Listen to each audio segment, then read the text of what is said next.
নবনীরদ-নিন্দিত কান্তিধারম রসসাগর নাগর ভূপবরং। हरे कृष्णा, सादर प्रणाम। हम लोग श्रीमद् भागवतम के तीसरे स्कंद में हैं। 29वां अध्याय चल रहा है। आज हम लोग श्लोक संख्या 14 से कंटिन्यू करेंगे। 14 से 16 तक करेंगे। श्रीमद् भागवतम 3.29.14 to 16। 14 नंबर श्लोक।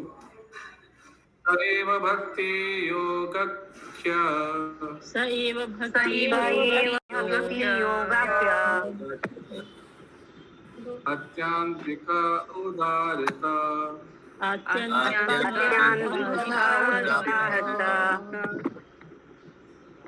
यनयति व्रज्य द्विगुणम्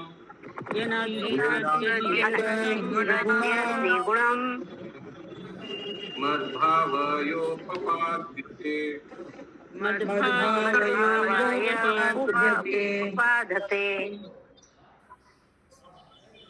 अनुवाद। जैसा कि मैं बता चुका हूँ, भक्ति योग का उच्च पद प्राप्त करके मनुष्य भौतिक प्रकृति के तीनों गुणों के प्रभाव को लांघ सकता है और दिव्य पद पर स्थित हो सकता है, जिस प्रकार श्री भगवान है।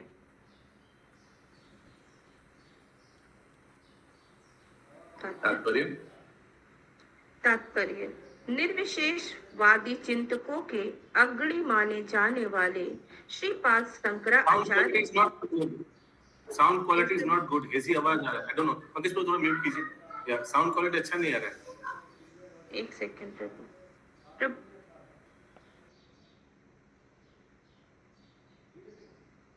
मैं प्रभु बुलाती हूँ, उसको पता नहीं, मुझे नहीं मालूम इसका सिस्टम क्यों नहीं आ रहा। यहाँ कंटिन्यू करिए, कोई बात नहीं, करिए। निर्विशेषवादी चिंतकों के अग्रणी माने जाने वाले श्रीपाद शंकराचार्य जी ने श्रीमद् भगवद गीता की अपनी टीका के प्रारंभ में स्वीकार किया है कि भगवान श्री नारायण भौतिक सृष्टि से परे हैं। उन्हें छोड़कर प्रत्येक वस्तु भौतिक सृष्टि के भीतर है। वैदिक साहित्य में भी इसकी पुष्टि हुई है कि सृष्टि के पूर्व केवल भगवान नारायण थे। तब ना तो ब्रह्मा थे ना शिव। केवल भगवान श्री नारायण या पूर्ण पुरुषोत्तम भगवान श्री विष्णु या श्री कृष्ण सदैव भौतिक सृष्टि के प्रभाव के परे दिव्य पद में रहते हैं। आगे।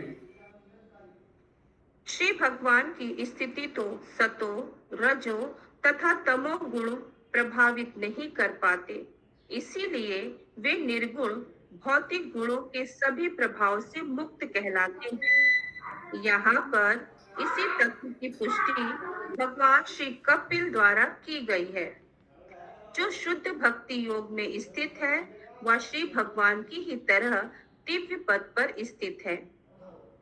जिस प्रकार श्री भगवान भौतिक गुणों के प्रभाव से अप्रभावित रहते हैं, उसी प्रकार से उनके शुद्ध भक्त भी अप्रभावित रहते हैं।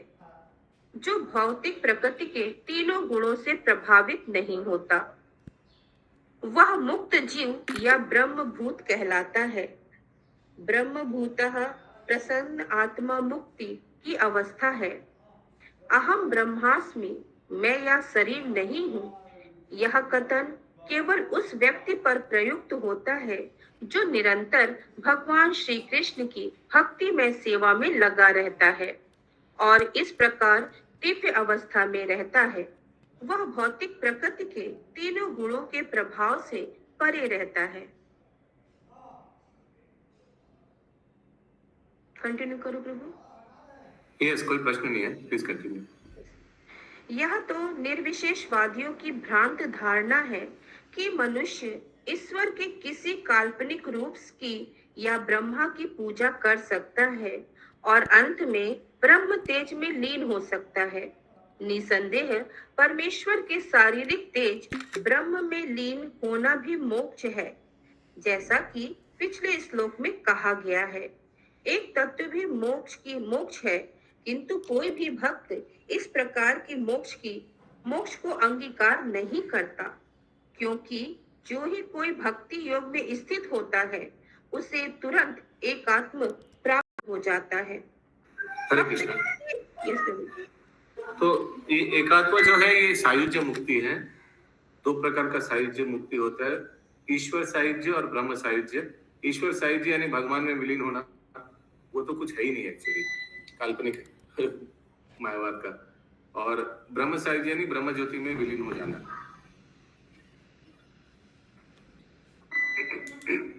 आगे भक्त के लिए एकात्म जो निर्गुण मोक्ष का प्रतिफल है पहले से प्राप्त रहता है, उसे इसके लिए अलग से प्रयत्न नहीं करना होता। यहाँ पर स्पष्ट कहा गया है कि शुद्ध भक्ति योग से ही मनुष्य श्री भगवान के तुल्य हो सकता है। हरे कृष्ण। एक्चुअली इंग्लिश में थोड़ा अलग दिया हुआ है ये सेंटेंस का, भक्त के लिए एकात्व प्राप्त ऐसे हो जाता है। For a devotee that qualitative equality which is the result of impersonal liberation is already attained. So भक्त के लिए गुणात्मक एकत्व ये ऑलरेडी अटेंड हो जाता है, यानी भगवान का गुण और भक्तों का गुण एकदम equal. For a devotee, that qualitative equality which is the result of impersonal liberation is already attained. Bangla কি লেখা আছে করবী মাতাজি, কেশবী করুণেশ্বরী মাতাজি? হরে কৃষ্ণ প্রভু। ভক্তের কাছে এই প্রকার গুণগত ঐক্য যা নির্বিশেষ মুক্তির ফল তা ইতিমধ্যেই লাভ হয়ে গেছে, তাই তিনি আর ভিন্নভাবে তা লাভ করার চেষ্টা করেন না। এখানে স্পষ্টভাবে উল্লেখ করা হয়েছে যে কেবল শুদ্ধ ভক্তির দ্বারা ভগবদ্ভক্ত গুণগতভাবে ভগবানের সমান হয়ে যায়।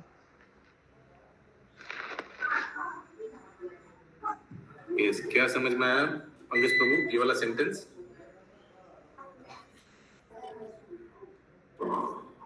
शशि माता जी,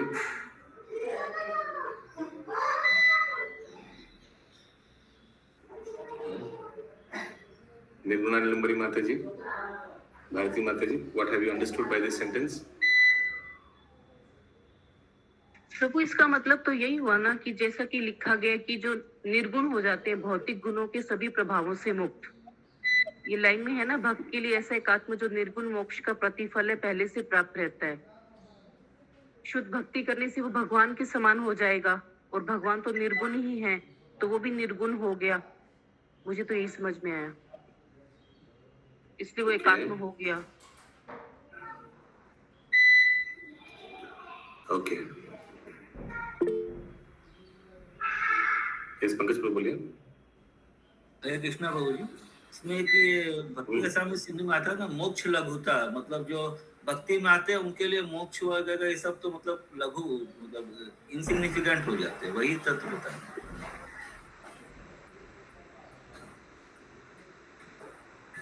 ओके, अलग से कुछ उनको ये प्रयास इट्स अ बाई प्रोडक्ट ऐसे मिलेगा, अलग से कुछ प्रयास नहीं करना चाहिए। या तो भक्ति का सामने सिंधु में आता अगला श्लोक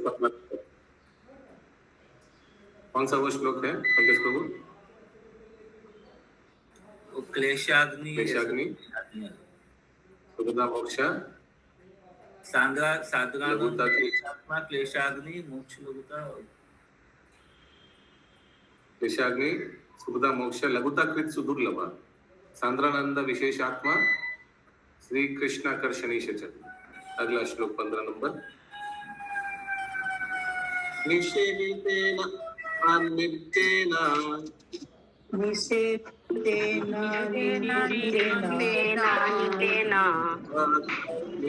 महीयशा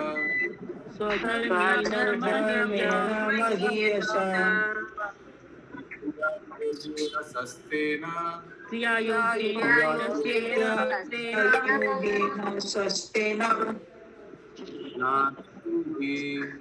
नातिहिंसेन नित्यसा।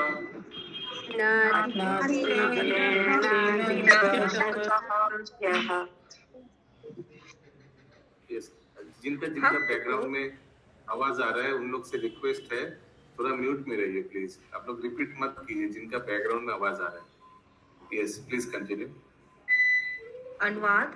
भक्त को अपने नियत कार्यों को संपन्न करना चाहिए जो यशस्वी हो और बिना किसी भौतिक लाभ के हो। उसे अधिक हिंसा किए बिना अपने भक्ति संबंधी कार्य नियमित रूप से करने चाहिए। तात्पर्य। तात्पर्य। मनुष्य को ब्राह्मण, क्षत्रिय, वैश्य या शूद्र वर्णों के अनुसार अपने नियत कर्म करने होते हैं। श्रीमद् भगवद गीता में मानव समाज के 4 विभिन्न वर्णों के नियत कर्मों का भी वर्णन हुआ है। ब्राह्मणों के कर्म है इंद्रियों को वश में करना तथा सरल, स्वच्छ एवं विद्वान भक्त बनना। क्षत्रियों में शासन की प्रवृत्ति होती है, वे युद्ध भूमि में डरते नहीं और दानशील होते हैं। वैश्य अथवा व्यापारी वर्ग व्यापार करते हैं, गायों की रक्षा करते हैं और कृषि उपज में विकास करते रहते हैं। शूद्र अथवा श्रमिक वर्ग उच्चतर जातियों की सेवा करते हैं क्योंकि वे स्वयं अधिक बुद्धिमान नहीं होते। ये सब भगवत गीता में दिया हुआ है, अलग अलग वर्णों का कार्य। ऑक्यूपेशनल ड्यूटी इंग्लिश में लिखा है, प्रिस्क्राइब ड्यूटीज। Please continue. जैसा कि श्रीमद् भगवद गीता में पुष्टि हुई है, स्वकर्मणा तम अभयचर्य, और हर अवस्था में मनुष्य अपने अपने नियत कर्म करता हुआ श्री भगवान की सेवा कर सकता है। ऐसा नहीं है केवल ब्राह्मण ही परमेश्वर की सेवा कर सकता है और शूद्र नहीं। कोई भी अपने गुरु अथवा श्री भगवान के प्रतिनिधि के निर्देशन में अपने अपने निर्धारित कर्मों को करता हुआ श्री भगवान की सेवा कर सकता है। किसी को यह नहीं सोचना चाहिए कि उसके नियत कर्म निम्न है। ब्राह्मण अपनी बुद्धि के प्रयोग से तथा क्षत्रिय अपने सैन्य चातुर्य से श्री भगवान की सेवा कर सकता है। जैसा कि अर्जुन ने भगवान श्री कृष्ण की सेवा की। अर्जुन एक योद्धा था, उसके पास वेदांत या कोई बौद्धिक ग्रंथ पढ़ने हेतु समय नहीं था। ब्रजधाम की गोपांगनाएं वैश्य जात में उत्पन्न थी और वे गायों की रक्षा तथा कृषि कर्म में लगी रहती थी। भगवान श्री कृष्ण के धर्म पिता नंद महाराज तथा उनके सहकर्मी सभी वैश्य थे। वे थोड़े भी शिक्षित नहीं थे, किंतु प्रभु शशि माता जी क्वेश्चन। हाँ शशि माता जी। ब्रजधाम की अंगनाएं क्या होता प्रभु? गोपांग इंग्लिश में लिखा है डैम, यानी गोपियों। इंग्लिश में लिखा है डैमजल्स, गोपियों। आगे। और ये वाला भगवत गीता में कौन सा श्लोक होगा? स्वकर्मणा तम अभ्यर्च, ये कहाँ क्या लिखा है श्लोक? भगवत गीता का श्लोक? पहला तात्पर्य का पहला सेंटेंस। एक सेकंड, ये अलग अलग श्लोक है माता जी। कृषि, गोरक्षा, वाणिज्य, स्वकरो, सब वैश्य, ब्राह्मणा, सब कुछ ब्राह्मण का सेकेंड स्टैंजा में अलग अलग श्लोक है। सेकंड लाइन में, सेकंड पैराग्राफ। सेकंड स्वकर्मणा तम अभ्यर्च, तो ये क्या ये स्टार्ट है श्लोका? ये दूसरा लाइन है श्लोका। जैसा कि भगवत गीता में पुष्टि हुई है। हाँ, ये श्लोक कहीं से लिया गया है, भगवत गीता से कहीं लिया गया है। प्रभु जी ये श्लोका 14 अध्याय 46 श्लोका इसका है, श्लोक है। गूगल करने से मिल जाएगा। या आई डोंट थिंक ये मेमोरी श्लोक में है, लेकिन ये स्वकर्मणा तम अभ्याचार्य, यानी one can serve lord by performing one's prescribed duties. ये लिखा है प्रभु जी, इस श्लोक का ये है, यद प्रवर्ति भूता नाम।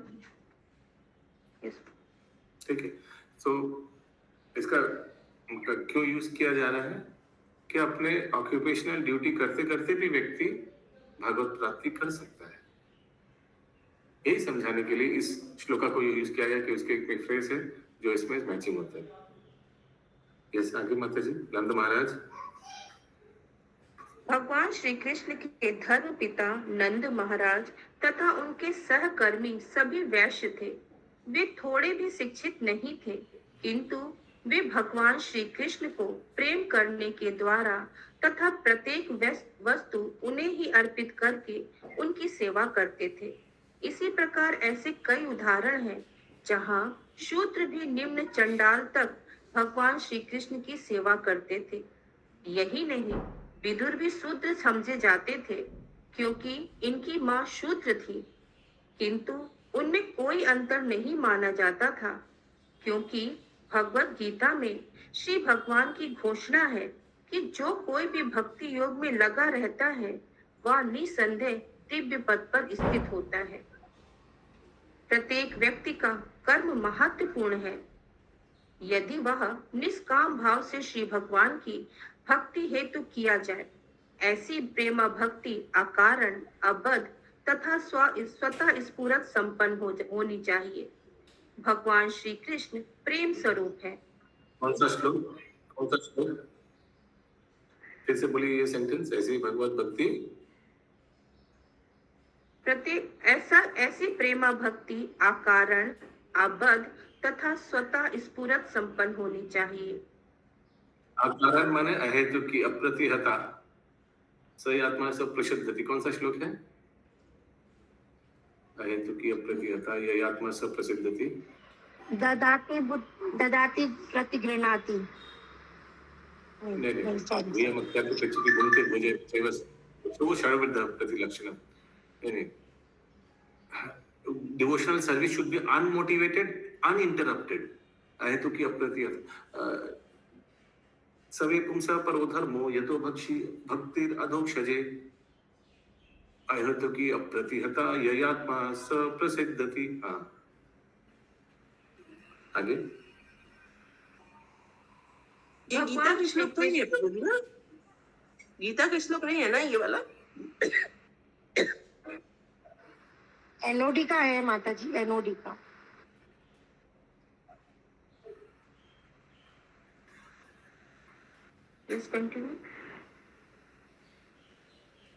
भगवान श्री कृष्ण प्रेम स्वरूप है और प्रत्येक को उनकी सेवा अपनी शक्ति के अनुसार करनी चाहिए।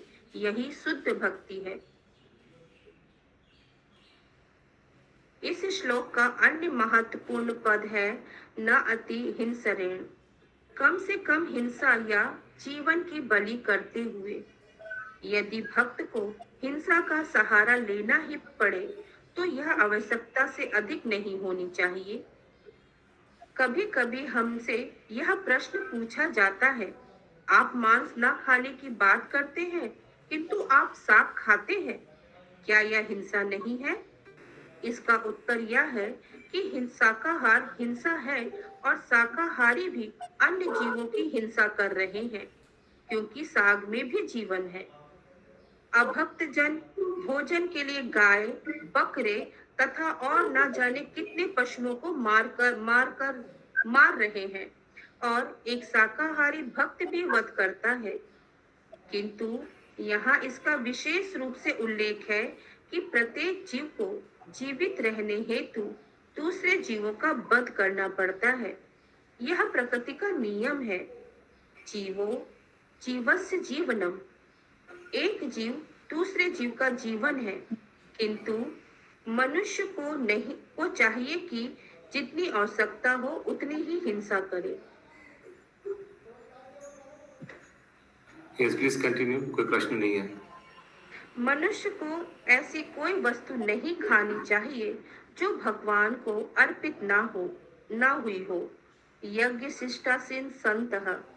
यज्ञ अर्थात श्री भगवान को अर्पित खाद्य पदार्थ खाने से मनुष्य समस्त पापों से मुक्त हो जाता है।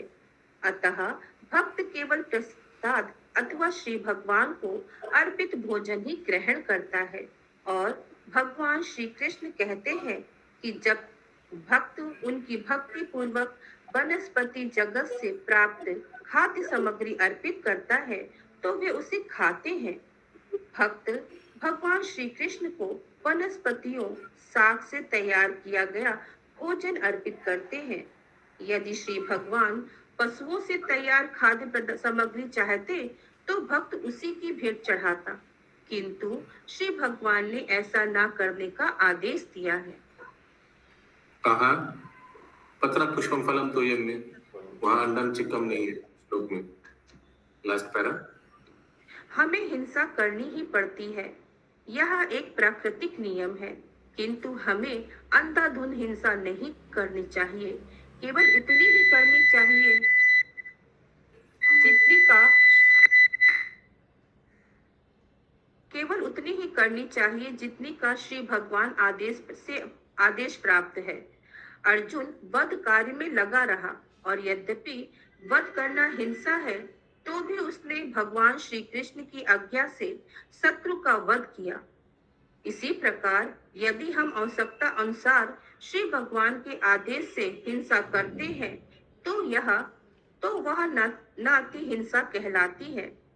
हम हिंसा से बच नहीं सकते, किंतु हमें उतनी ही हिंसा करनी चाहिए जितने का आदेश श्री भगवान से प्राप्त है। हरे कृष्ण।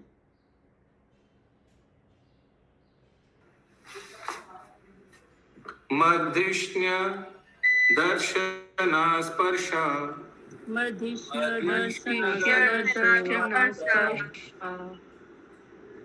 पूजा स्तुति अभिवंदने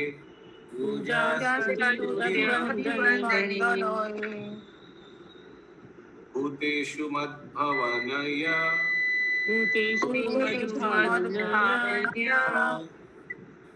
सत्त्वेन संगमेन च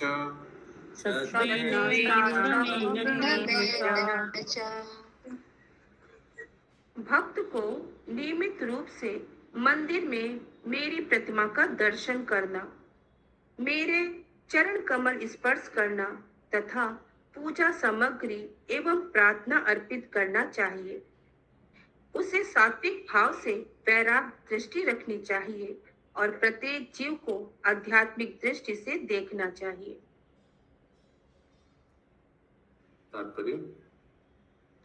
तात्पर्य भक्त के कार्य में से एक है मंदिर पूजा। 9 जिज्ञासुओं के लिए इसकी संस्कृति विशेष रूप से की जाती है, किंतु जो उन्नत हो चुके हैं उन्हें मंदिर पूजा के प्रति आनाकानी नहीं करनी चाहिए। मंदिर में श्री भगवान की उपस्थिति की अनुभूति एक 9 जिज्ञासु तथा एक उन्नत भक्त के लिए एक जैसी नहीं होती। एक 9 जिज्ञासु अर्च विग्रह श्री भगवान की प्रतिमा को मूल भगवान से भिन्न मानता है। वह इसे विग्रह के रूप में श्री भगवान का प्रतिनिधि मानता है, किंतु उन्नत भक्त मंदिर के विग्रह को परमेश्वर करके मानता है। वह श्री भगवान के मूल रूप तथा मंदिर के उनके अर्च विग्रह या प्रतिमा में कोई अंतर नहीं देखता। यह उस भक्त की दृष्टि है जिसकी भक्ति भाव अथवा भगवत प्रेम की सर्वोच्च अवस्था में होती है, जबकि 9 जिज्ञासुओं के लिए मंदिर पूजा एक नैतिक कर्म के रूप में होती है। शशि माता जी। प्रभु जी, अनुवाद में सेकंड सेंटेंस है, उसे सात्विक भाव से वैराग्य दृष्टि रखनी चाहिए। इसका क्या मतलब है? देखिए तात्पर्य में कुछ बताते हैं पहले। Please continue. मंदिर में विग्रह पूजा भक्त के कर्मों में से एक है। वह नियमित रूप से सुंदर ढंग से सज्जित विग्रह का दर्शन करने जाता है और अत्यंत आदर के साथ श्री भगवान के चरण कमलों का दर्शन करके फल फूल तथा स्तुति जैसी पूजा की भेंट चढ़ाता है। साथ ही भक्त को चाहिए कि भक्ति योग में अग्रसर होने हेतु वह अन्य जीवों को आध्यात्मिक स्फुलिंग या परमेश्वर के अंश रूप में देखे।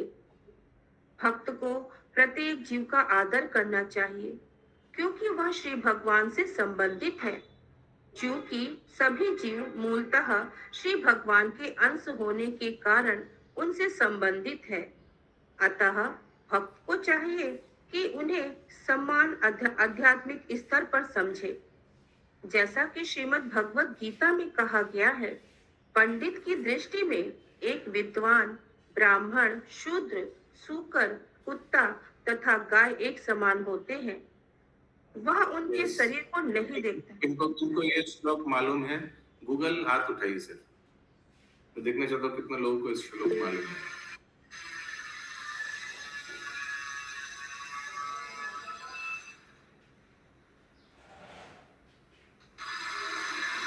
बस 2 जन को मालूम है, बहुत प्रसिद्ध श्लोक है। हाँ माँ बोलो देखिए।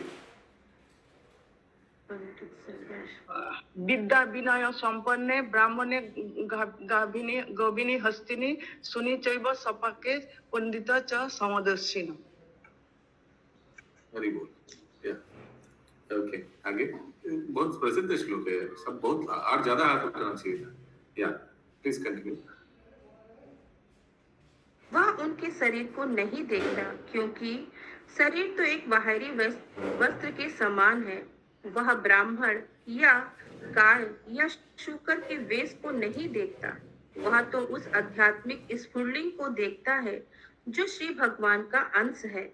यदि भक्त प्रत्येक जीव को श्री भगवान के अंश के रूप में नहीं देखता, तो वह प्रकृत भक्त अर्थात भौतिकवादी भक्त कहलाता है। वह पूर्णतया आध्यात्मिक पद पर स्थिर नहीं होता, बल्कि वह भक्ति योग की निम्नतम अवस्था में होता है। हालांकि वह विग्रह के प्रति समस्त आदर प्रदर्शित कर रहा होता है। Continue madam. भक्त यद्यपि समस्त जीवों को आध्यात्मिक स्तर पर देखता है, किंतु वह प्रत्येक की संगति करने हेतु इच्छुक नहीं रहता, क्योंकि शेर भी श्री भगवान का ही अंश है। लेकिन इसका अर्थ यह नहीं है कि हम उसे गले लगा लें। हमें केवल ऐसे ही व्यक्तियों की संगति करनी चाहिए जिन्होंने कृष्ण भक्ति का विकास कर लिया हो। हमें ऐसे व्यक्ति को ही मित्र बनाना चाहिए और उनका सम्मान करना चाहिए जिन्होंने कृष्ण भक्ति विकसित कर ली है।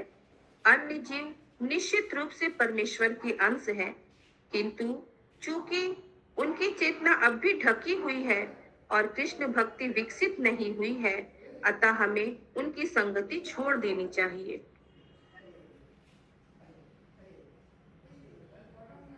Okay, very strong statement. जो लोग अभक्त हैं उन लोग का संगति अगर प्रयोजन नहीं है तो छोड़ देना चाहिए, ये अंडरस्टूड है। आगे। हरे कृष्ण प्रभु, यदि उनके साथ कहीं जाना पड़े तब? वही तो इसलिए मैंने बोला अगर प्रयोजन है तो करना पड़ेगा। सोचिए आप वो लोग तो भक्त नहीं है, वो भक्ति नहीं कर रहे हैं, फिर भी फैमिली की में जाना पड़ जाता है कभी कभी, तो जाना पड़ेगा, कुछ कर नहीं सकते।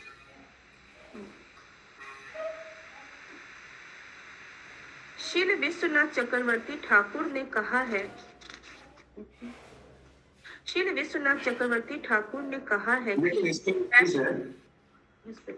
एक बहुत इम्पोर्टेंट चीज है, हम लोग को बीच बीच में अपने आप से पूछना चाहिए, क्या हम इस संगति को अवॉइड कर सकते थे, या क्या मेरा हृदय में भी कहीं कोना में इस भौतिक संगति का बहुत अभिलाषा है।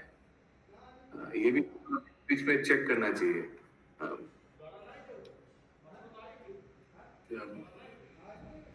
स्वाभाविक है, भक्त लोग के में भी हृदय में भौतिक अभिलाषा रह ही सकता है, उस इच्छा से संगति हो रहा है। यद्यपि हम उस संगति को आराम से अवॉइड कर सकते हैं, ऐसा हो सकता है, तो अपने आप को पूछना चाहिए वो बात। क्या आगे? श्री विश्वनाथ चक्रवर्ती ठाकुर ने कहा है कि वैष्णव होते हुए भी यदि किसी का चरित्र अच्छा ना हो तो उसकी संगति से बचना चाहिए, भले ही वैष्णव के रूप में उसको सम्मान दिया जाता हो। जो भी भगवान श्री विष्णु को भगवान के स्वरूप में भगवान के रूप में स्वीकार करता है वह वैष्णव है, किंतु एक शुद्ध वैष्णव से यह आशा की जाती है कि वह अपने में देवताओं के सद्गुण विकसित करे।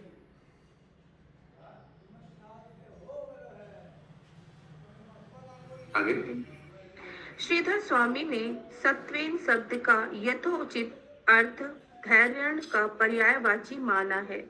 मनुष्य को अत्यंत धैर्य पूर्वक भक्ति करनी चाहिए। उसे भक्ति करनी इसलिए नहीं छोड़ देनी चाहिए कि उसके एक या दो प्रयास असफल रहे। उसे प्रयास करते रहना चाहिए। श्रील रूप गोस्वामी यह भी पुष्टि करते हैं कि मनुष्य में उमंग होना चाहिए और उसे अत्यंत धैर्य तथा विश्वास के साथ भक्ति करनी चाहिए। यह विश्वास उत्पन्न करने हेतु कि भगवान श्री कृष्ण मुझे अवश्य स्वीकार करेंगे क्योंकि मैं भक्ति में सेवा कर रहा हूँ। धैर्य अनिवार्य है। सफलता के लिए आवश्यक है कि विधि विधानों के अनुसार सेवा की जाए। हरे कृष्ण। सो कौन सा ये श्लोक है? श्रीपाद रूप गोस्वामी श्रीपाद का कौन सा ये श्लोक है? यस, निर्गुणा निलंबरी माता जी। उत्साहात निश्चयात धैर्यात तत्तत् क्या था? अरे उत्साह निश्चयात धैर्यात प्रवर्तते संग त्यागत सतोवृते षड्भिर भक्ति प्रसिद्ध्यति। धनराज श्रीमद् भागवतम की जय।